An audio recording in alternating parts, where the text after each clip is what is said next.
A acusação que faz essa mulher é contra um policial penal no período em que ela esteve presa na penitenciária Professor João Pimenta da Veiga, que fica em Uberlândia.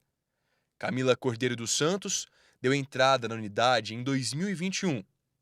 Os abusos teriam acontecido em novembro e dezembro do mesmo ano, por pelo menos 3 vezes, na presença da parceira de cela, que também foi estuprada. Nós estávamos na cela da enfermaria, dentro da penitenciária Professor João Pimenta da Veiga, e ele chegou a primeira vez se identificando como coronel, como se ele mandasse no presídio inteiro, que ele que mandava em tudo.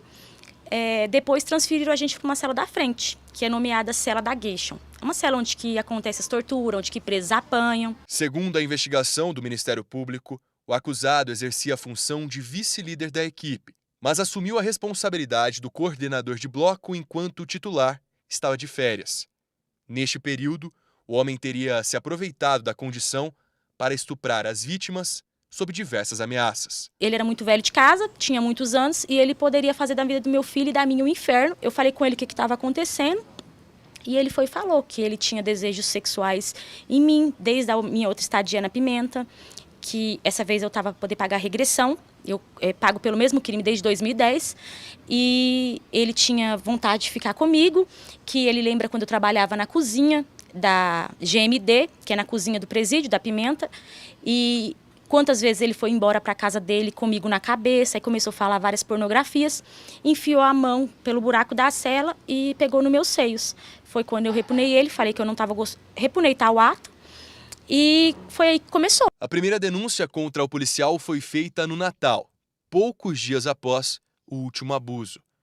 O boletim de ocorrência foi registrado como violação sexual mediante fraude. Isso porque, durante uma vistoria, uma corrente de ouro, um panetone e uma carta foram encontrados na cela onde Camila estava. A carta de 4 páginas teria sido escrita pelo acusado, onde relata intimidades da vida pessoal e o objetivo em se envolver com a vítima. O documento foi anexado ao processo. E a carta era de 4 folhas, batida no computador, falando tudo, as vontades sexuais que ele tinha comigo, as fotos que ele obrigou a entrar um telefone a me fotografar nua e me ameaçou colocar essas fotos nas redes sociais. Várias coisas, que ele me amava, falando da vida pessoal dele, pedindo perdão pelo que ele fez, mas que era a única forma de me ter, que ele já tinha desejos sexuais comigo desde a outra vez que eu estava na Pimenta, que as palavras dele são: se eu tivesse trabalhando com você na cozinha na época que eu te via, eu tinha te pegado. Então as palavras são bem fortes que eu acho que não convém falar. Em um dos trechos da carta, o homem teria confessado que comprou um presente para Camila para que ela levasse quando saísse do que ele chama de inferno de cadeia. Ele escreve ainda que os policiais penais da unidade seriam complicados e que, caso desse algum problema, era para ela jogar no vaso. A carta ele confessa tudo, inclusive junto com a carta ele colocou uma correntinha de ouro, uma pulseira de ouro, dentro de uma embalagem, tudo, pedindo perdão pelo que ele fez. Inclusive pedindo, querendo achar uma oportunidade de arrumar presos que ajudem ele a fazer coisas erradas para ele ganhar dinheiro lá dentro. A carta fala tudo. Após a vistoria e o depoimento das 2 detentas, a direção do presídio iniciou um processo administrativo cautelar para apurar os crimes. Além da violação sexual, a suspeita ainda era que o policial teria fornecido materiais não permitidos, a entrega de um celular para que as detentas tirassem fotos íntimas e ainda o uso inadequado de uniforme durante o plantão. Em uma das ocasiões, o homem teria sido encontrado de chinelo durante a madrugada, perto da cela onde as detentas estavam. Na época, ele recebeu uma suspensão de 90 dias. Infelizmente, o enteado dele ficou como coordenador. Já era coordenador. Então, o enteado dele começou a querer oprimir, xingar, ameaçar que a gente retirasse a queixa, porque o casamento da mãe dele e do padrasto dele teria acabado depois do que aconteceu. Mesmo com o afastamento do investigado, as agressões não teriam parado. Por diversas vezes, Camila e a companheira de cela ficaram sem comida, sem água e isoladas, em um espaço que não recebia limpeza. Além disso, uma policial teria oferecido dinheiro para que as mulheres retirassem as denúncias. Diante desta situação, a Justiça transferiu as 2 para uma outra unidade prisional da região, onde elas terminaram de cumprir a pena, o que aconteceu no ano passado. Eu era presa, mas eu não deixei meu caráter na porta. Eu entrei com ele e eu iria sair com ele, que eu não iria retirar o boletim de ocorrência. E então ele começou a negar alimentação para a gente. Quando era o plantão dele, a alimentação da gente, porque o preso tem direito a 200 ml de leite, a 100 ml de café e um pão de manhã cedo. A gente não tinha isso. Agora, com o final das investigações, o Ministério Público de Minas Gerais acusa o policial penal pelo crime de estupro. Ele pode ser julgado ainda este ano. Mas a defesa da vítima quer ir além.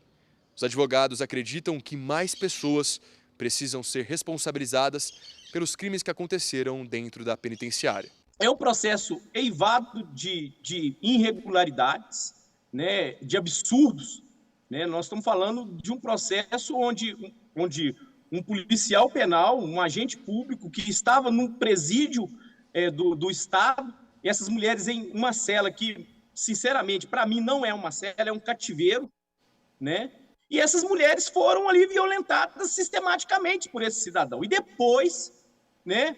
E ao invés de tomarem providência, essas mulheres ficaram há 1 ano e meio nesse calabouço, até ser resgatada pelo Mecanismo Nacional de Prevenção e Combate à Tortura. E aí sim, as autoridades, né, uma autoridade policial tomou conhecimento, e aí a partir daí houve ali um processo, houve ali um inquérito, o inquérito descambou no processo, e hoje temos uma denúncia. Temos hoje uma audiência agendada, né, já para o dia, se eu não me engano, em novembro, né? E onde nós iremos procurar toda forma de responsabilização desses atos de todas as pessoas que, ou de uma forma, ou cometeram, ou tentaram acobertar, ou tentaram impedir, ou fizeram outros atos, outros crimes, como tortura, maus tratos, né? Tentativa de corromper. Então, assim, é um processo que, sinceramente, sabe, ele causa nojo. Eu busco a minha esperança que ele seja sentenciado. Da mesma forma que eu paguei pelo crime que eu cometi, eu errei, então eu paguei por ele. Então a única coisa que eu quero é que a justiça seja feita para ele também. Não é porque ele usa uma farda que ele vai passar em liso do que aconteceu. E aí, você mesmo que está assistindo essa notícia, você gostou do vídeo? Comenta aqui nos comentários, dá o like e se inscreva aí no nosso canal que tem vídeo todo dia sobre notícia. E é isso aí.